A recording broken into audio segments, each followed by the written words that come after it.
Segera Anda ikuti Dialog Palembang pagi ini.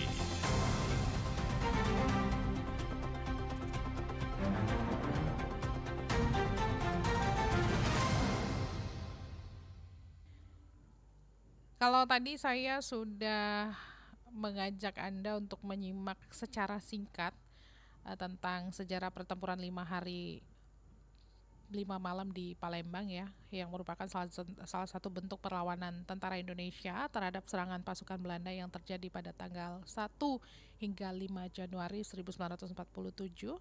Dan kemudian pendengar, sebenarnya apa yang menjadi pemicu utama terjadinya pertempuran tersebut dan bagaimana juga peran yang dimainkan oleh masyarakat sipil Palembang dalam mendukung perjuangan para pejuang ini. Kita akan membahasnya bersama narasumber yang sudah hadir di studio Pro 1 Palembang. Masih bersama saya Tata Edins dan kami hadirkan kedua narasumber. Langsung datang nih ke Pro 1 Palembang, ada Sultan Mahmud Badarudin IV, RM Fawaz Diraja, yang juga merupakan Ketua Yayasan Kesultanan Palembang. Selamat pagi, Assalamualaikum Sultan.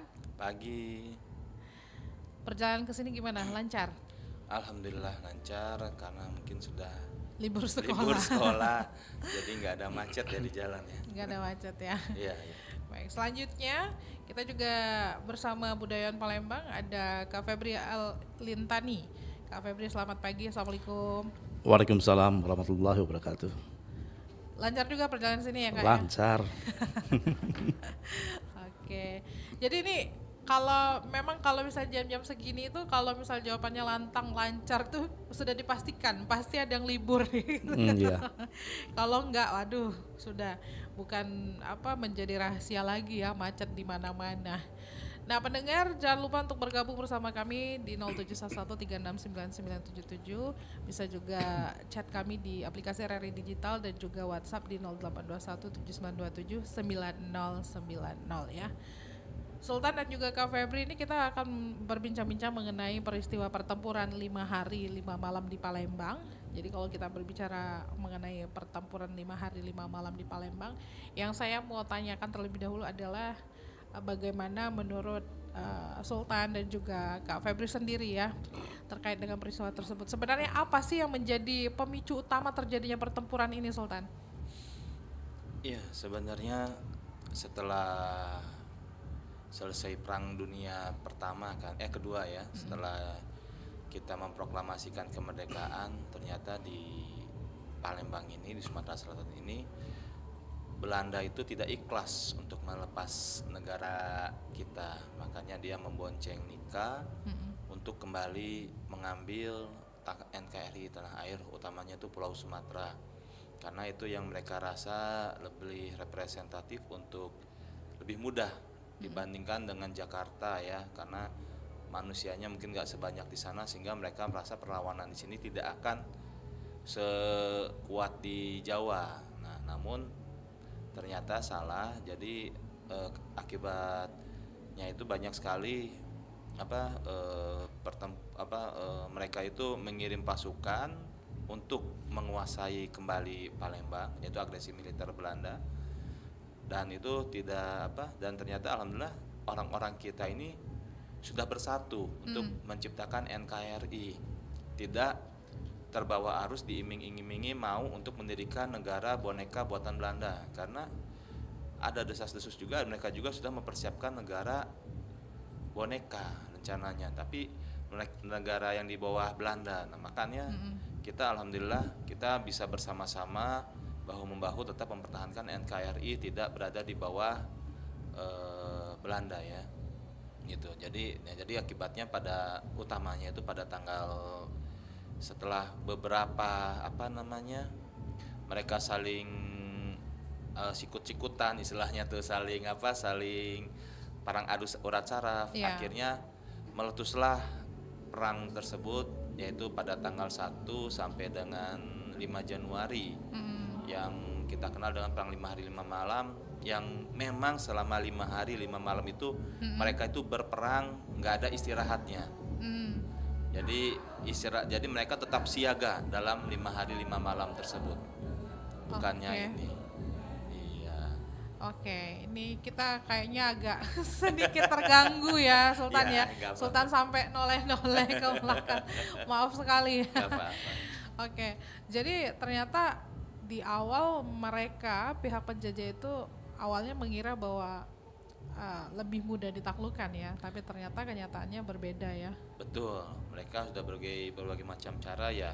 Mereka mempersiapkan Bidai Impera juga, mereka mempersiapkan dari segi, dan sebelumnya mereka membonceng nikah dulu di bawah Inggris. Jadi mereka tuh sebenarnya Bonceng sekutu. sekutu. Jadi mereka itu sebenarnya ciut juga, nggak terlalu kuat juga kalau Belanda sendirian, tapi dia bersama sekutu sehingga kita kalah double juga. power ya. Double power. Begitu sekutu pergi, ternyata mereka memancing lagi, ya udah mereka jual kita beli gitu kan katanya.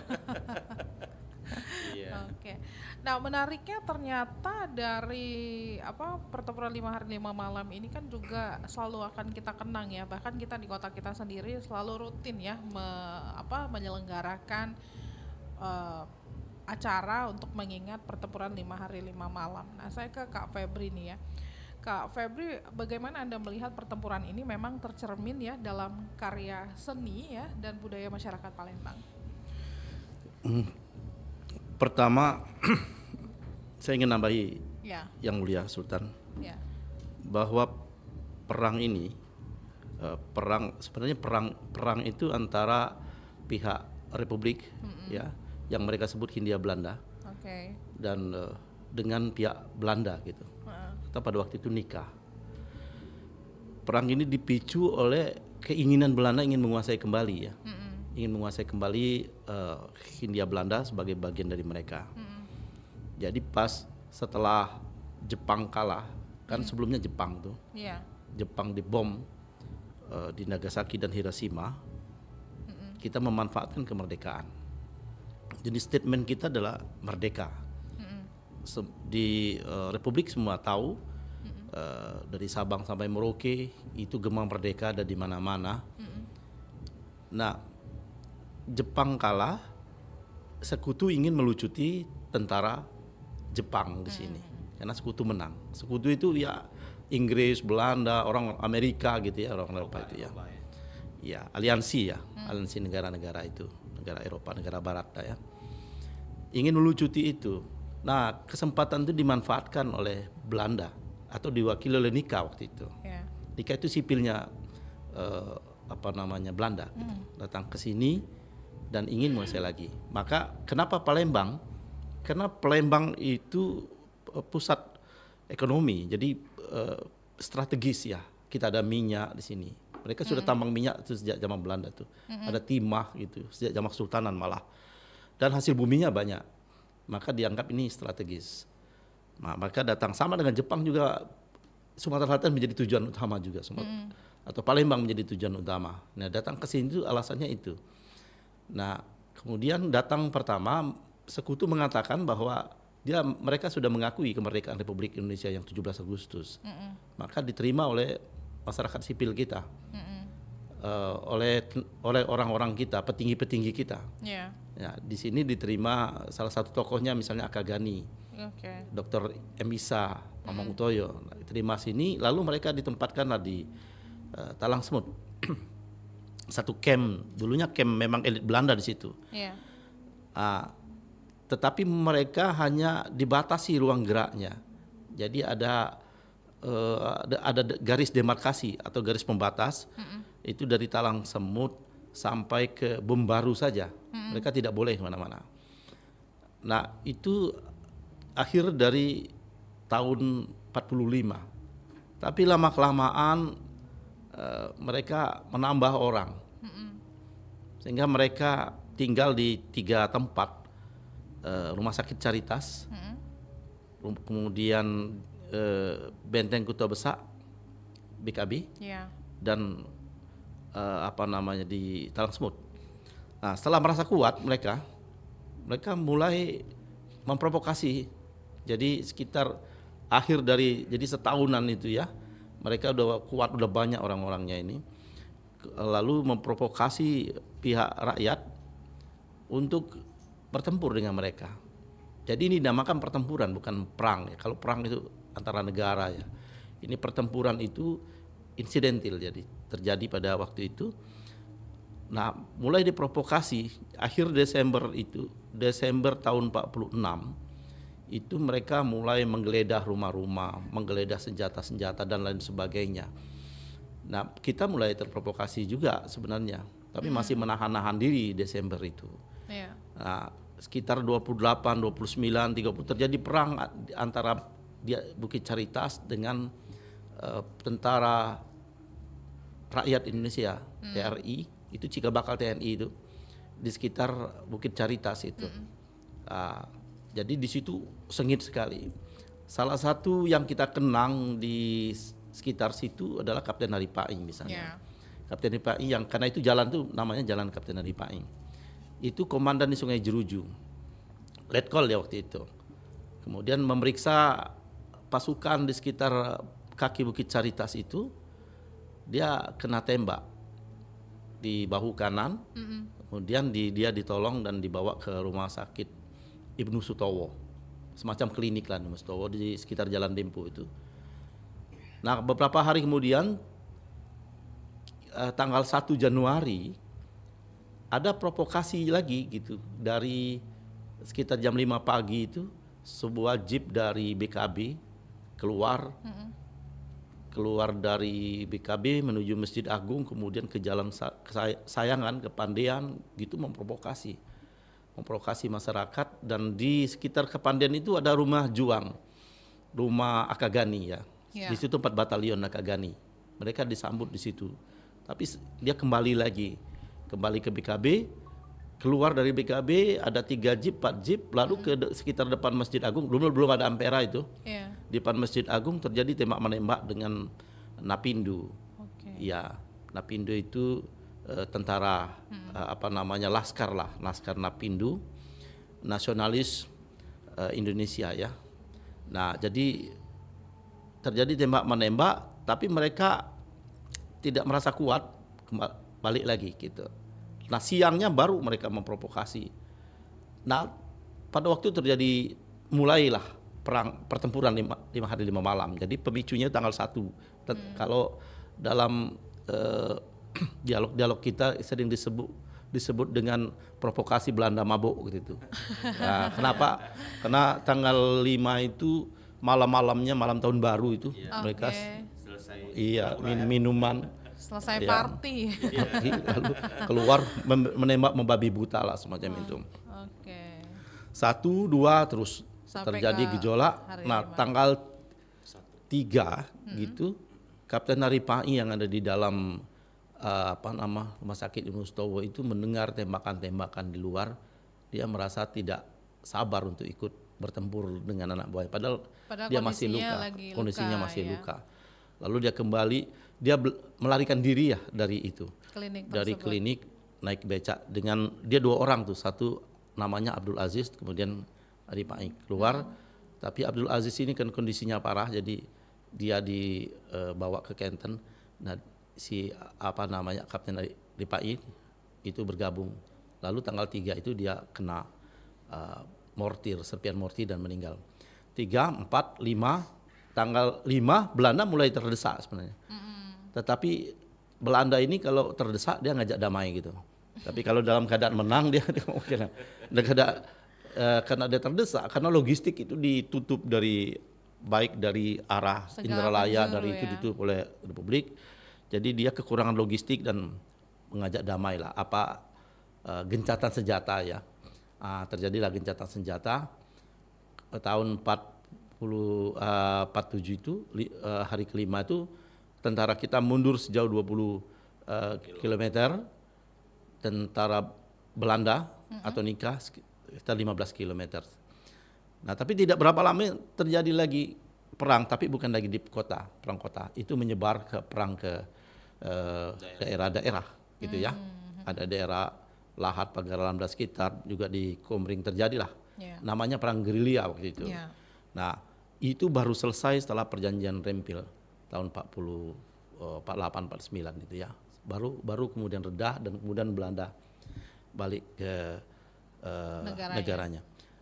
Nah, kita ini gejolak dari mempertahankan kemerdekaan ini bukan cuma di kita, di mana-mana ada, di Surabaya dan di mana-mana. Iya. Tapi persoalannya di tempat-tempat lain Iya. itu diperingati rutin. Nah di kita hampir tidak diperingati. Iya. Baru 4 tahun ini kita 4 peringati. tahun terakhir ya. Itu pun diperingati oleh rakyat dengan cara bergotong royong. Iya. Jadi komunitas-komunitas bergotong royong, bersuadana gitu. Sumbangan, siapapun mau nyumbang, berapapun mau nyumbang kita terima, dan ini kemudian baru kita peringati. Walaupun memang ini kan kali keempat gitu ya Kak ya. Kali keempat. Itu masih tetap belum dinotis sama sekali sama pemerintah kota, apa gimana? Tahun ini alhamdulillah kemarin Sudah kita ya? udah audiensi, Ah, meskipun belum maksimal ya, Iya. karena mendadak ini PJ juga ya. Iya. Mudah-mudahan tahun depan dengan wali kota yang baru, kita juga ada komitmen dengan wali kota yang baru untuk mengadakan kegiatan seperti ini. Dan juga tahun ini juga kita sudah audiensi dengan Pangdam. Nah kebetulan Kodam juga ada kegiatan untuk meringati, awalnya di Hari Juang Kartika Angkatan Darat, Oke. tanggal 15 Desember, tetapi kemudian diundur. Itu HUT Kodam. Jadi Pangdam minta kita menggarap teatrikal pertempuran 5 hari 5 malam. Tapi belum digelar sekarang, latihannya sudah. Dan mudah-mudahan sekitar awal Januari ya. Itu akan terjadi juga. Ya, HUT Kodam itu 1 Januari. Mereka dalam rangka HUT Kodam itu mereka akan gelar teatrikal itu. Teatrikal yang sudah kita latih. Iya, berarti mengadopsi itu ya, Iya, dari ya. pertempuran 5 hari 5 malam itu. Ya, karena itu kegiatan kita, rangkaiannya kita ini mulai tanggal 28 Oke. Desember sampai dengan 1 Januari, Berarti mulai besok dong Kak? mulai besok. Besok berarti Besok pembukaan. pembukaan. Ada pameran foto, Heeh. ada pameran foto itu dan barang-barang jadul gitu Iya. ya, dan berbagai macam kegiatan.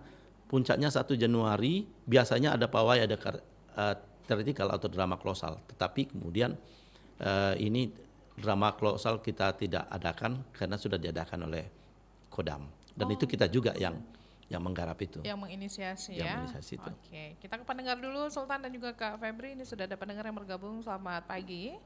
Assalamualaikum, selamat pagi Pak Sultan. Waalaikumsalam. Waalaikumsalam. Warahmatullahi wabarakatuh. Sama siapa di mana Pak? Wong Palembang Pak Denny di Bukit Kecil ini. Pak Denny. Baik, silakan Pak Denny. Ya, cerita bapak saya ini. Dulu kan ada peron kebon duku itu. Nah, peron ada di seberang ulu, 2 ulu itu. Dia ikut di 2 ulu itu. Komandannya Hamzah Kuncit kalau nggak salah. Nah, ada rumah limas besar di 2 ulu kan, sekarang masih rumah itu Pak. Oke.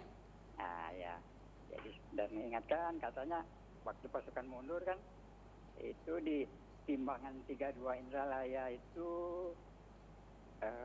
Mayor Iskandar waktu itu dia nembak pakai mortir katanya pesawat Belanda itu.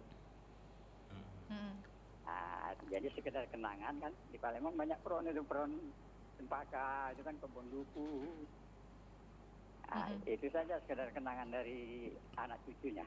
Iya. Oke. Terima kasih. Assalamualaikum. Waalaikumsalam warahmatullahi wabarakatuh. Pak Denny di Bukit Kecil ya. Ada yang mau ditanggapi Sultan dan juga Kak Febri? Silakan. Ya. Terima kasih Pak Denny sudah memberikan informasi. Dan kalau Pak Denny punya kesempatan nanti datanglah pada 1 Januari. Oh, iya. Kita peringati bersama-sama. Itu ada pawai ya. Pawai jeep, ada ontel atau apa saja yang Bapak bisa siapkan. Kita ikut pawai bersama-sama dengan nuansa paling tidak kostum, nuansa-nuansa perjuangan. Jadi kita mengenang semua pejuang-pejuang kita pada waktu itu, termasuk yang kakek yang disebutkan oleh Pak Denny ya, Hamzah Kuncit ya kakeknya, dan kita semua tentu mengenang jasa-jasa beliau yang sudah merelakan atau mewakafkan diri mereka untuk mempertahankan kemerdekaan. Kalau tidak ada mereka, tentu kita tidak bisa merasakan udara kemerdekaan seperti ini. Oke. Kita ke pendengar kembali. Sudah ada pendengar kembali yang bergabung. Selamat pagi. Selamat pagi Mbak Tafa. Selamat pagi sama Dari Tommy di Lahat. Pak Tommy di Lahat. Terima kasih ya. Silakan Pak. Iya itu Selamat pagi itu buat bapak-bapak narasumber yang terhormat ya. Pagi. Ini Pak, saya mau nanya, mungkin sedikit agak apa itu agak apa itu ya. Gini Pak, tanyanya Pak ya. Di negara kita ini kan ada 2 daerah istimewa. Itu kalau nggak salah daerah istimewa Aceh dengan Yogyakarta. Itu yang saya tanya Pak, itu kenapa itu dikasih nama daerah istimewa itu Pak? Mohon pencerahannya itu. Terima kasih Pak, selamat pagi. Baik, terima kasih Pak Tommy. Waalaikumsalam warahmatullahi wabarakatuh. Ya, silakan dijawab Sultan. Sebenarnya ada 3 ya. Ya. Satu lagi daerah istimewa ibu kota Jakarta. Ya. Satu lagi Daerah khusus. daerah khusus ya, daerah khusus. Ke Jakarta udah khusus. Iya, daerah khusus. Jadi kenapa daerah istimewa? Karena mereka memiliki keistimewaan seperti Jogja dahulu pernah jadi ibu kota kita juga, sehingga itulah keistimewaannya. Dan selain itu ada perjanjian juga ya. Jadi kalau di Jogja itu ada perjanjian dengan Sultan, seperti tanahnya juga tidak ikut ada UPA, tidak ikut undang-undang agraria, tapi dia ikut perjanjian sebelum undang-undang UPA itu keluar, sehingga itu masih menjadi daerah istimewa Yogyakarta.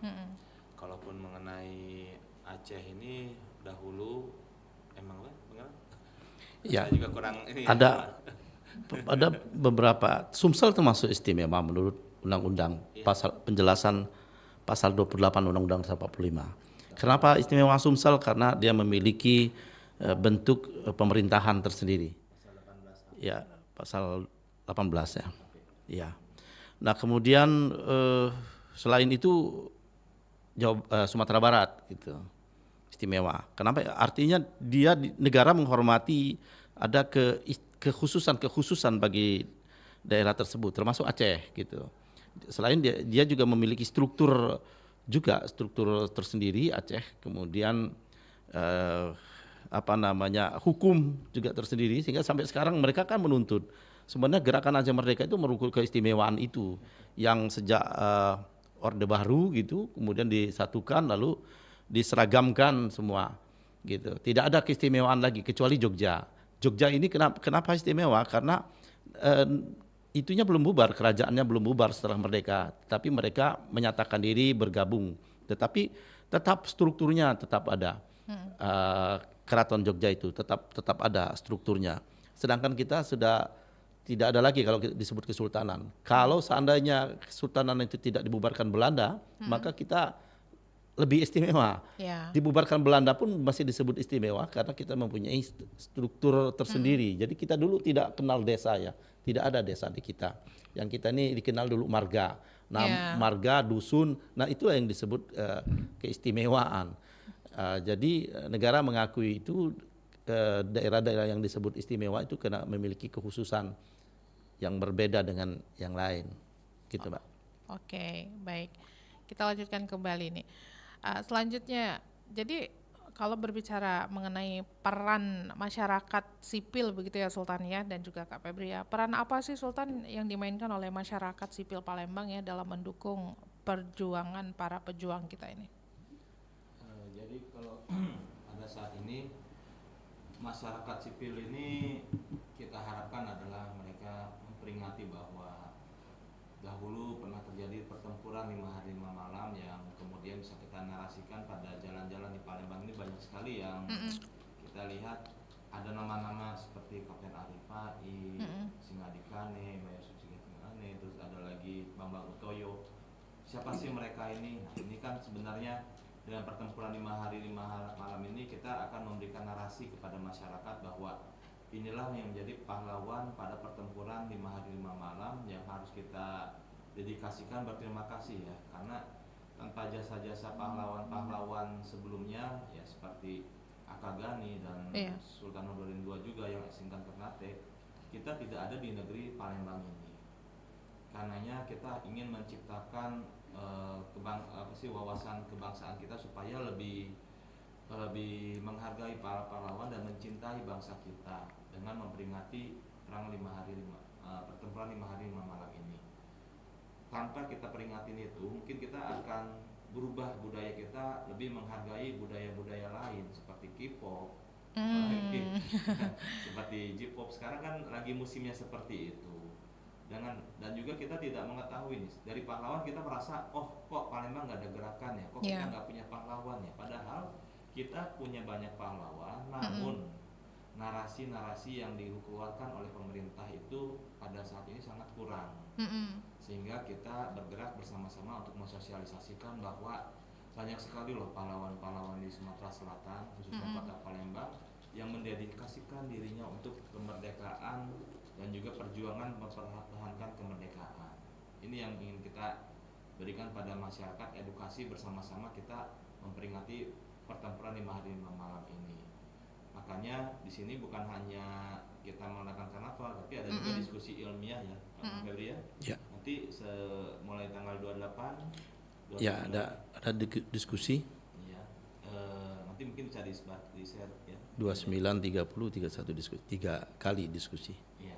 Nah, itu nanti masyarakat bisa datang semua. Itu jam berapa? Pagi, jam 9. Jam 9 sampai siang ya, sampai Ya, selesai. sampai selesai. Sampai jam 11 atau jam 12, sehingga masyarakat yang mau berlibur bisa datang ke gedung kesenian untuk mendengarkan, dan juga kita sama-sama berdiskusi mengenai pertempuran 5 hari 5 malam. Dan saya juga seperti tadi Pak Denny tadi, kalau bisa datang karena bisa menambah narasi-narasi yang ada, yang menurut ceritanya kesaksian daripada cucunya yang kakeknya bercerita biasanya menjadi, supaya dia menjadi bagian dari pertempuran 5 hari 5 malam tersebut. Oke, baik.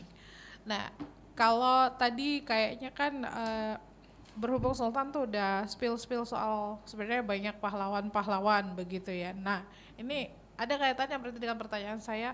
Nah, ada tidak sih sebenarnya tokoh-tokoh pahlawan, katakanlah pahlawan lokal ya, yang memang belum banyak dikenal publik terkait pertempuran ini? Jadi kalau misalkan ada ya mungkin boleh di-spill juga ke pendengar kita nih, boleh diceritakan nih Sultan. Iya, yang pasti itu kita banyak sekali yang kepada Akagani ya. Oke. Akagani orang cuma taunya rumah sakit Benteng, Akagani sana. Tapi tidak tahu siapa dia. Nah, ini perlu kita jelaskan siapa Akagani yang akan kita terangkan kembali. Terus kalau Bang Utoyo kebetulan anaknya pernah jadi ketua DPR ya, jadi kita tahu minimal ada Pak Wasita Bambang Utoyo dulu kan pernah jadi di DPR. Jadi dari sini kita lihat bahwa ternyata ya keturunan mereka masih eksis ya. Namun kalau Pak Akagani kebetulan dia tidak mempunyai keturunan secara langsung, adanya ponakan-ponakannya yang ikut melestarikan. Mungkin pada rekan-rekan semua, pada masyarakat Kota Palembang, silahkan bisa datang ke Museum Akagani ya. Tahu nggak Museum Akagani di mana? Ya, saya langsung ditodong di sini. Tahu. Tapi ini izin nih, Sultan kayaknya Sultan nih harus beralih mic satunya ini ya. Dari tadi suaranya agak kurang pas ya. Iya, jadi nggak terlalu ini ya, nggak terlalu keluar begitu. Nah, coba kita ganti sama mic satunya ya. Nah, ini kayaknya bisa. Ya, oke, sudah oke. Oke, silakan coba di. Ya, nah, bagus ya. Iya. Jadi kepada Akagani juga itu kita harus kita peringatin dan kita ketahui bahwa di Sumatera Selatan bukan hanya SMB 1, ya, jadi kalau SMB 2, SMB 2 adalah pahlawan pejuang kemerdekaan. Kalau Akagani adalah pahlawan yang mempertahankan kemerdekaan. Jadi banyak sekali pejuang-pejuang. Kita juga ingin salah satunya kita lagi mengusahakan nih Ratu Sinuhun supaya jadi pejuang kita menjadi pahlawan juga. Makanya sedang kami godok bersama-sama tim dari Jakarta, Tamai juga. Jadi selain itu di luar konteks yang 5 hari 5 malam. Jadi kalau kita balik lagi ke 5 hari 5 malam, ada juga, makanya sekarang banyak sekali jalan-jalan yang banyak yang kita tidak ketahui siapa sih Yusuf Singadikane. Nah, seperti itu kan. Ya mereka bagian dari itu. Jadi ada divisi 2 yang diketuai oleh Yusuf Singadikane dulu kolonel ya, ada kolonel Yusuf Singadikane, terus ada juga banyak nama-nama narasi-narasi yang harus kita ketahui bahwa kita memiliki pahlawan lokal yang cukup banyak. Dan juga kalau pahlawan lokal ini ingin jadi pahlawan nasional, kita harus membesarkannya bersama-sama, namun harus dengan kita harus kajiannya itu harus sesuai, jadi harus urutannya harus tepat. Bila tidak, kalau 3 kali diajukan pahlawan nasional tidak diterima, tidak akan terima selama-lamanya. Oh gitu ya ternyata. Iya, jadi pahlawan nasional tidak bisa setiap kali diajukan, jadi hanya diberi kesempatan 3 kali. 3 kali ya. Iya, jadi kemarin kalau nggak salah sudah Bambang Utoyo udah 2 kali ya, 2 kali gagal. Nah sekarang ini kalaupun mau maju harus benar-benar hati-hati, harus jadi. Kalau tidak, ya udah nggak bisa jadi pahlawan. Oke. Iya. Baik, kita ke pendengar kembali nih Sultan dan juga Kak Febri ya. Ada pendengar yang sudah bergabung. Selamat pagi. Assalamualaikum. Waalaikumsalam. Sama siapa di mana? Dari Oma Ana Prabu Mulya Mbak Tata. Silakan Om Ana. Terima kasih Mbak Tata. Assalamualaikum warahmatullahi wabarakatuh Bapak-bapak. Waalaikumsalam. Yang ada di studio. Selamat pagi Pak ya. Pak mau bertanya Pak. Assalamualaikum. Kedengaran nggak ya? Iya, Kedengaran. kedengaran Oma. Iya. Sebenarnya apa sih yang direbutkan oleh Belanda itu dari Palembang ini, makanya Palembang ini dijajah gitu ya. Terus yang kedua, apakah termasuk Bapak Haji Kolonel Borlian ya? Soalnya kan ada jalannya gitu ya. Iya. Apakah termasuk beliau itu pejuang di sana yang 5 hari 5 malam ini gitu? Baik. Ya, saya rasa itu aja pertanyaannya Bapak. Terima kasih Bapak, terima kasih Mbak Tata. Assalamualaikum warahmatullahi wabarakatuh. Waalaikumsalam warahmatullahi wabarakatuh. Silahkan dijawab. Iya, awalnya orang-orang Eropa itu datang karena mencium bau rempah di sini. Mereka membutuhkan rempah. Yang di Eropa itu tidak ada rempah. Mereka untuk pemanas pertama, untuk ada lagi itu untuk pengobatan gitu. Jadi di kalangan mereka itu banyak cerita-cerita tentang rempah yang datang dari Nusantara gitu ya. Jadi mereka datang, ya perusahaan saja yang datang. Kalau disebut POC itu perusahaan. Sebelumnya ada Portugis datang ke Malaka, kemudian ke Aceh gitu ya. Nah, lalu Belanda datang. Jadi menyebar cerita tentang ini di kalangan Eropa itu, maka datang Inggris juga datang. Intinya mereka mendapatkan komoditas semacam rempah ke sini, berdagang. Dan di Palembang juga begitu. Mereka di awal kerajaan Palembang itu datang ke sini dan kemudian tapi bentrok sekitar abad 17 gitu. Kemudian lalu mereka tapi terus ada hubungan dengan kita, kemudian dagang. Nah, di masa Kesultanan itu karena kita mengeksploitasi timah di Bangka gitu ya, juga kerjasama dengan POC waktu itu. Jadi sama-sama menguntungkan lah, kita berjualan komoditas timah dan lada di Bangka, dan kemudian hasil bumi dari seluruh uluan Batanghari 9 atau Sumatera Selatan. Mereka membawa hasil komoditi itu ke Belanda, ke daerah-daerah yang membutuhkan di Eropa. Mereka dapat untung, kita juga dapat untung. Jadi Kesultanan waktu itu mendapat untung besar juga. Tapi sejalan dengan hubungan dagang, terjadi konflik-konflik gitu ya. Nah, karena Eropa ini, orang-orang Belanda ini licik sebenarnya, licik, dan kemudian kita ini kan orang yang baik hati gitu. Semua orang diterima, semua orang dilayani gitu, dan tanpa rasa curiga. Nah, tapi mereka datang ke sini. Ada misi. Sedikit orangnya, tapi mereka nanti sewa tentara-tentara, Jadi tentara bayaran mereka itu. Dan tentu mereka canggih juga dengan peralatan. Kita kalahnya di situ, canggih dan lain-lain. Lalu dengan kepintaran mereka, mereka sudah mulai masuk mengintervensi negara. Negara Kesultanan itu diintervensi. Jadi meskipun kita ada sultan-sultan, tapi diintervensi dengan semacam pancingan atau kita itu udah kena pancing lah, kena jebakan, kena itu ekonomi tadi, dagang tadi. Jadi pelan-pelan mereka masuk perangkapnya gitu ya Kak. Jadi polanya ini misalnya pola menghutangkan uang gitu misalnya. Lalu kita terjebak dengan hutang besar dan kemudian itulah kira-kira jadi lalu mereka mengadu domba satu sama lain dan akhirnya perusahaan yang kecil itu bisa menguasai kita karena tipu daya dan kelicikan mereka. Dan kita sebagai negara yang berdaulat, waktu negeri berdaulat, akhirnya terpedaya kena hal-hal yang seperti itu. Ya, itulah artinya kalau kita bicara apa pemicunya ya, pemicunya ingin menguasai sumber daya alam yang besar yang ada di Nusantara termasuk di Palembang. Nah berlian ya termasuk salah satu pejuang tapi bukan di pertempuran 5 hari 5 malam, tapi dia di daerah, dia kan orang Tanjung Sakti sana ya, sekitar Lahat, jadi dia berjuang di sana kalau berlian. Jadi kita nama jalan berlian dia termasuk pejuang juga. Oke. Karena dia tuh dulu Panglima ya, pernah jadi Pangdam di Palembang ketika TKR, makanya dia diabadikan jadi nama jalan. Oke. Nah lalu nih Kak Febri, ada nggak lagu atau puisi atau mungkin cerita rakyat ya yang terinspirasi dari peristiwa ini? Ada, jadi pertama kalau dalam bentuk seni kita buat teatrikal gitu ya. Sering juga kita bacakan semacam kisah singkat perjuangan Kapten Aripai dalam kegiatan-kegiatan seperti ini.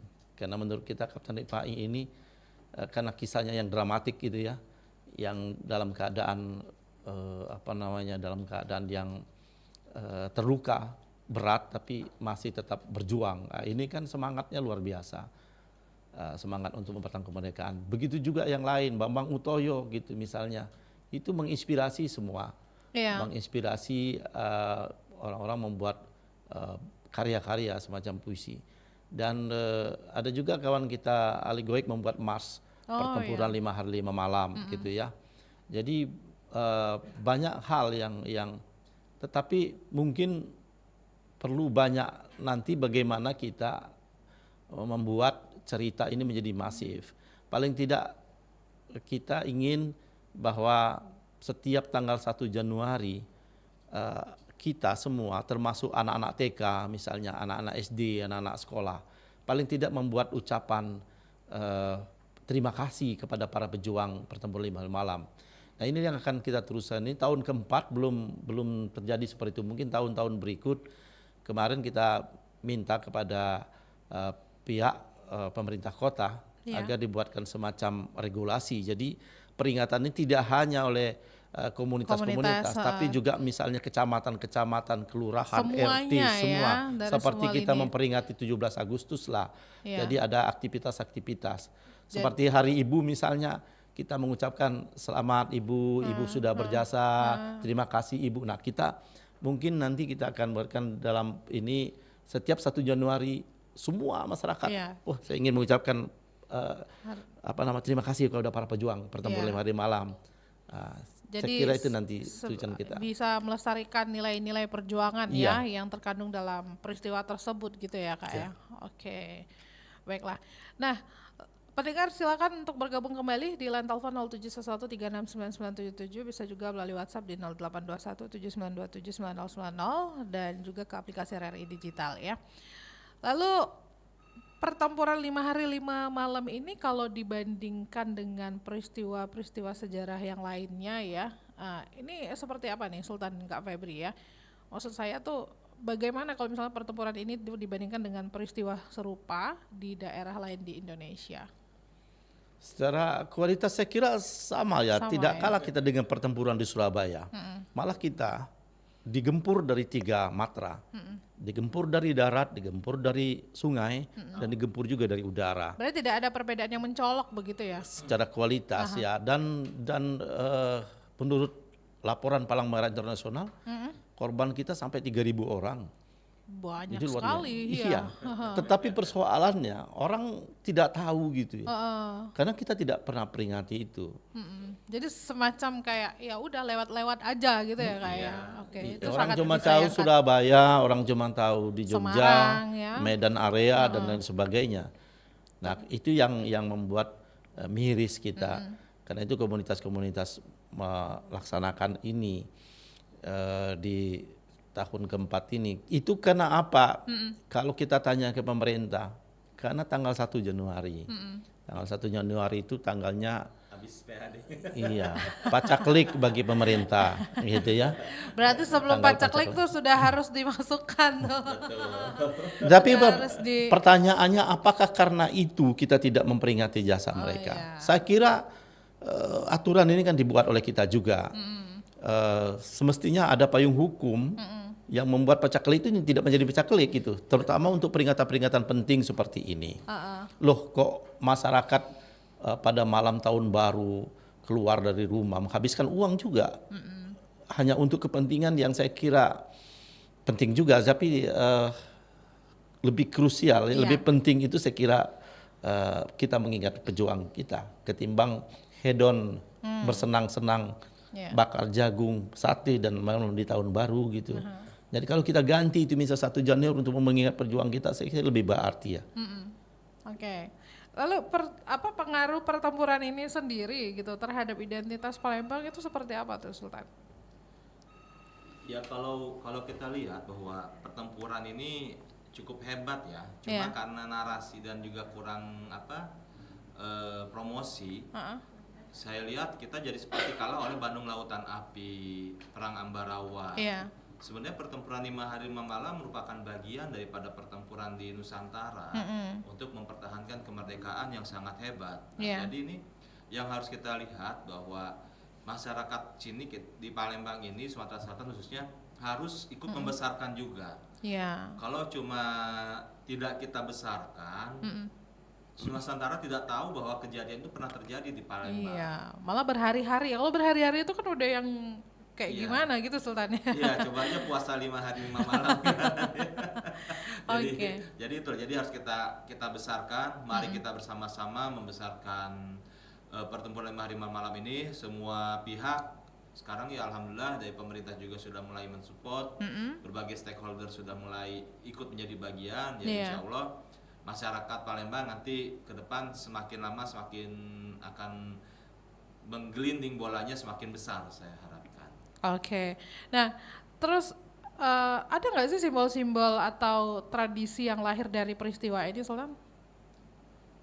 Simbol-simbol sebenarnya kita ini sama saja ya seperti Iya. pertempuran pada yang lainnya Iya, ya seperti pada umumnya pada ya, umumnya. Jadi yang pasti kita sekarang ini menguatkan bahwa pada saat ini pertempuran 5 hari 5 malam ini masyarakat ikut berserta harus tahu dulu. Sekarang ini kita pada tahap edukasi sebenarnya. Oke. Jadi kita yang keempat ini makanya kita selalu ada seminar terus. Apalagi nanti ada 3 hari berturut mengenai perang 5 hari 5 malam ini. Bukan hanya kami, sebenarnya ada juga berbagai komunitas lain yang sudah berusaha. Iya. Tapi karena mereka itu kita tidak bersama-sama, tidak menjadi tidak besar. Iya. Nah, makanya sekarang ini apalagi dengan era sosial media yang cukup baik, sosial media juga berpengaruh ya. Jadi alhamdulillah kita juga disupport oleh berbagai macam sosial media, utamanya YouTube-nya ada juga Mang Daya, Iya. ada juga dari Palpres, dari Pal TV juga, dari RRI juga pasti ya. Kita akan sama-sama berkolaborasi untuk membesarkan kegiatan ini supaya tahun ke depan semakin bisa lebih meriah dan juga bisa diketahui oleh masyarakat di Palembang ini khususnya. Oke. Kita ke pendengar dulu, Kak Febri dan juga Ya. Sultan. Sudah ada pendengar kembali yang bergabung. Selamat pagi. Halo. Selamat pagi. Halo. Terputus ya. Bisa dicoba kembali pendengar di line telepon dan juga WhatsApp serta juga di aplikasi RRI Digital. Halo, selamat pagi. Halo, pagi Mbak. Selamat pagi. Izin Pak Abu Bakar ya. Iya, iya. Pak Abu Bakar, suaranya mohon agak dikeraskan sedikit, Pak. Terima kasih. Iya. Assalamualaikum Bapak-bapak narasumber. Waalaikumsalam warahmatullahi wabarakatuh. Begini Bapak-bapak narasumber, keluarga saya ada terlibat di dalam pertempuran 5 malam itu saudara tua orang tua saya, saudara ayah. Nah, jadi beliau banyak menceritakan tentang pertempuran 5 malam itu. Waktu itu komandan tempurnya Bambang Utoyo, kata beliau. Jadi beliau diperintahkan untuk mundur. Nah, itu bukan mundur kalah, adalah mundur untuk menang. Sampai ke Jejawi, Bapak narasumber. Nah, jadi di Jejawi itu ada patung pejuang ya. Nah, pertanyaan saya itu, patung ini siapa namanya dan orang mana ini?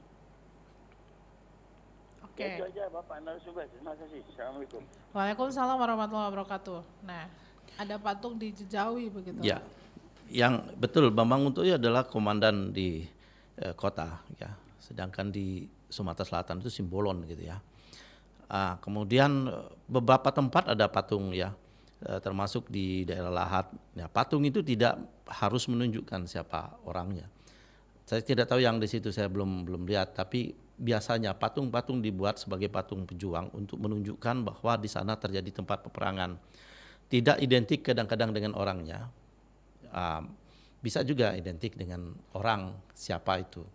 Kalau tidak diketahui biasanya ya biasa saja dibuat semacam pejuang. Tapi kalau biasa di tempat lain, misalnya di daerah Lahat yang saya tahu itu ada namanya di bawah, patung apa namanya. Biasanya orang tahu gitu. Tapi kalau di Palembang juga ada beberapa patung, misalnya orang membawa senapan, misalnya membawa itu. Itu semacam tugu memperingat bahwa di tempat itu ada peristiwa 5 hari 5 malam. Jadi begitu.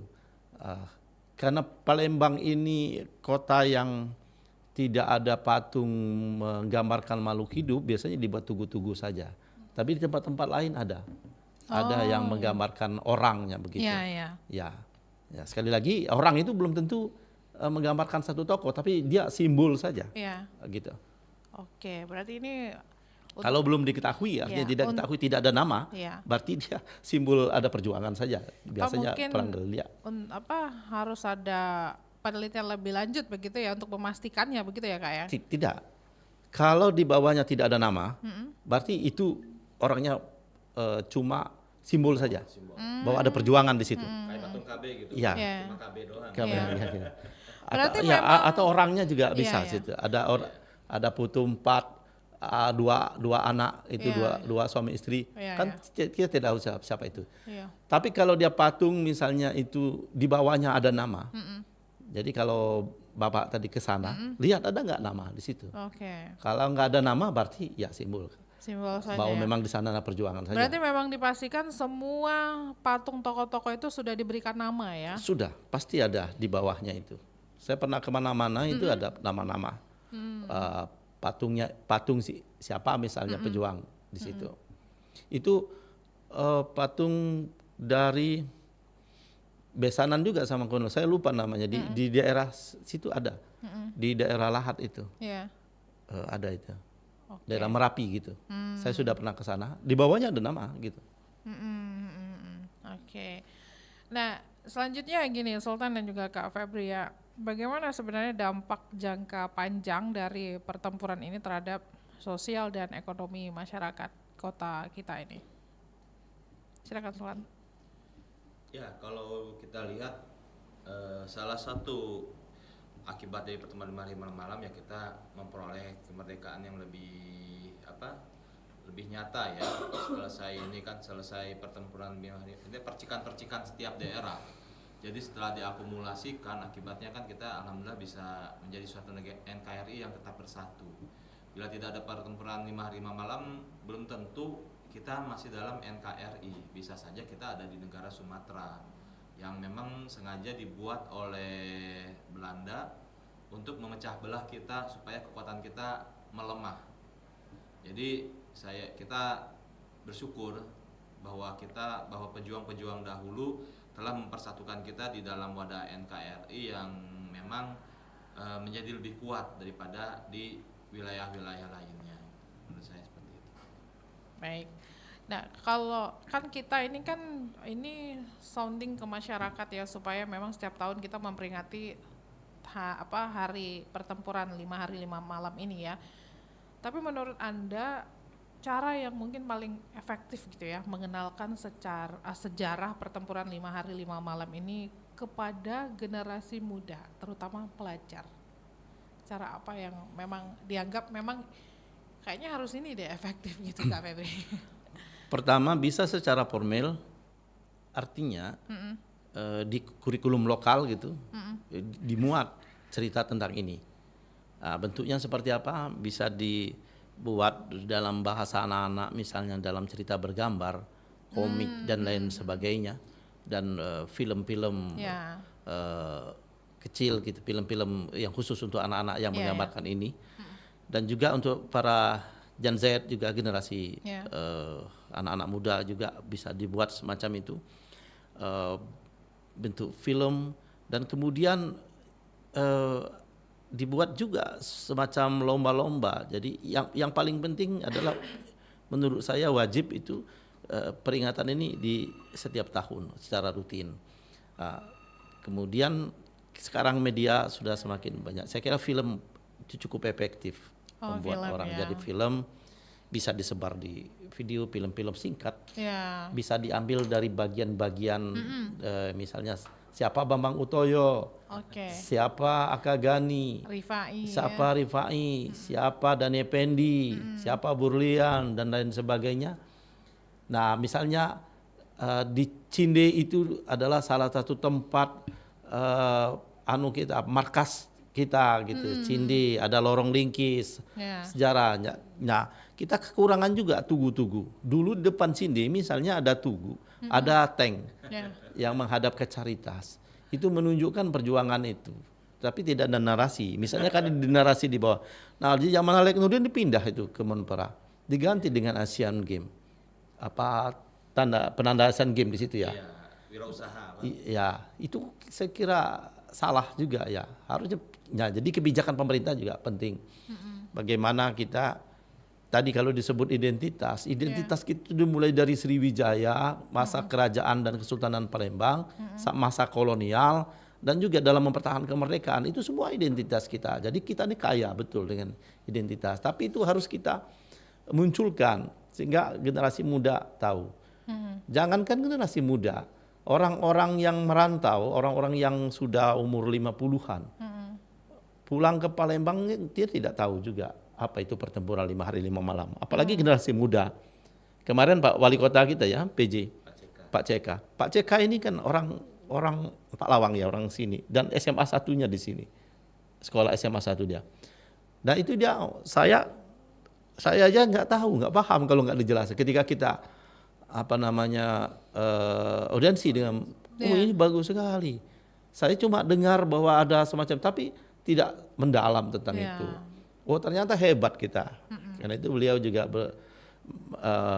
membuat statement, ayo kita besarkan bersama. Nah, jadi ketika orang tahu narasinya, tentu orang, wah ini bagus ini. Menarik ya. Oh, menarik ini. Wah ini sebenarnya kita berdosa kalau tidak mengingat jasa-jasa para pahlawan, para leluhur kita. Oke, kita ke pendengar kembali. Terputus ya. Nah, kalau di zaman saat ini, zaman yang memang katakanlah serba digital dan juga modern ya, semakin berkembang gitu ya. Bagaimana kita bisa menerapkan semangatnya para pejuang ini, para pahlawan ini adalah menghadapi tantangan di zaman saat ini gitu, Sultan? Tadi udah dibahas juga, ada K-pop segala macam. Itu tantangan terbesar juga kan? Iya, memang sekarang tantangan terbesar kita adalah identitas ya. Identitas kita ini seperti apa sih? Emang masyarakat mau seperti apa sih identitas? Karena generasi muda ini yang kemudian akan membawa identitas kita. Bukannya kita, mungkin yang tua apabila tidak meregenerasi, tidak memberikan informasi dan juga tidak mengedukasi, saya kira akan hilang. Makanya saya lebih baik kita bersama-sama mulai nih. Makanya pertempuran 5 hari 5 malam ini mulai kita dengungkan, yang sudah keempat ini artinya kan baru dimulai. Bayangkan kejadian tahun 47, ini udah 2024 ya. Yang masuk ke 2025. Nah, jadi artinya kita sudah hampir 60 tahun melupakan pertempuran 5 hari 5 malam. Pernah diinisiasi oleh gubernur kita dulu ya, Rahmawi dulu ya, buku-bukunya sudah dibuat, tapi tidak dipromosikan, tidak diedukasikan, sehingga masyarakat banyak tidak tahu. Makanya kegiatan-kegiatan inilah yang kemudian supaya kita meningkatkan rasa cinta tanah air dahulu. Dengan kita mencintai tanah air ini, kita akan merindukan budaya-budaya kita sendiri. Kalau kita tidak tahu bahwa leluhur kita berjuang untuk kemerdekaan, kita nggak akan mau mempertahankan budaya kita. Ujung-ujungnya nanti budaya kita akan budaya luar. Banyak anak-anak yang bukannya tidak mau untuk memajukan budaya kita, tapi karena tidak tahu. Jadi kita harus memberi edukasi kepada generasi penerus kita. Tahu dulu, maka nanti timbullah rasa cinta gitu ya, Betul, Sultan ya, kepada betul. Cerita ini ya, kisah ini ya, sejarah ini ya. Nah, Kak Febri dan juga Sultan, nilai apa sih yang masih relevan dari pertempuran ini ya dalam konteks Indonesia saat ini? Nilai ya semangat juang itu ya. Jadi kalau mereka pada masanya itu merebut kemerdekaan, mempertahankan kemerdekaan, sekarang sudah kita merdeka. Tapi semangatnya itu yang luar biasa. Nah, semangat ini harus diwariskan ke generasi sekarang untuk membangun. Jadi kita mengisi kemerdekaan. Jadi bagaimana tujuan dari kemerdekaan kita yang termaktub di dalam Undang-Undang Dasar 45, membentuk manusia seutuhnya, kesejahteraan, kemudian mencerdaskan bangsa, memajukan kebudayaan dan sebagainya. Nah, cita-cita itu harus kita isi oleh generasi muda. Nah, kita kan memiliki banyak ancaman-ancaman, baik ancaman dari luar, ancaman berbentuk fisik juga, tetapi ada juga ketahanan budaya, terutama kebudayaan. Jadi kalau kita lemah budaya, kita akan terjajah juga. Nah, hari ini kita sebenarnya merasakan keterjajahan dalam bentuk kebudayaan. Anak-anak lebih senang salam Korea ketimbang salam kita, ya kan? Apa itu, nggak tahu, heong-heong gitu apa, nggak ngerti apa. Ya? Sarang heong gitu ya. Iya gitu ya. Nah, itu kan salam Korea yang mereka lebih kenal. Satu, mereka lebih mengenal aksara Korea ketimbang aksara kita. Aksara kita ini kan punya misalnya aksara ulu kita, surat ulu. Mereka lebih kenal luar dari kita. Film lebih drakor lebih disenangin gitu ya. K-pop lebih disenangin. Dan sebelumnya India, sebelumnya Eropa Barat. Itu keterjajahan. Jadi kita tidak menjadi tuan rumah di negeri sendiri. Film-film kita misalnya, produk-produk kita tidak lebih baik dari mereka dalam anggapan mereka gitu kan. Itu salah satu bentuk ketahanan budaya.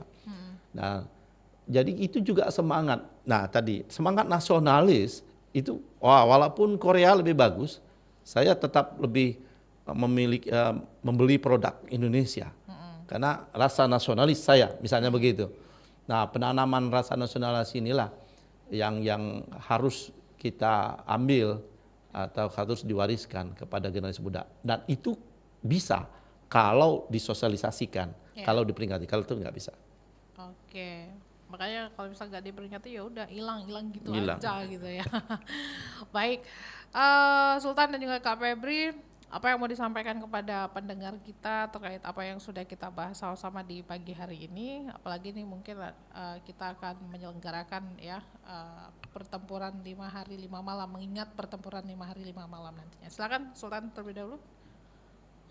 Kepada semua pihak ya, bukan hanya generasi muda saja, tapi semua generasi, mari kita bersama-sama untuk mensukseskan kegiatan pertempuran 5 hari 5 malam, di mana dengan kegiatan ini kita bukan hanya mengenang, tapi juga menimbulkan rasa cinta kita kepada tanah air dan juga mencintai budaya kita sendiri. Karena ke depan yang akan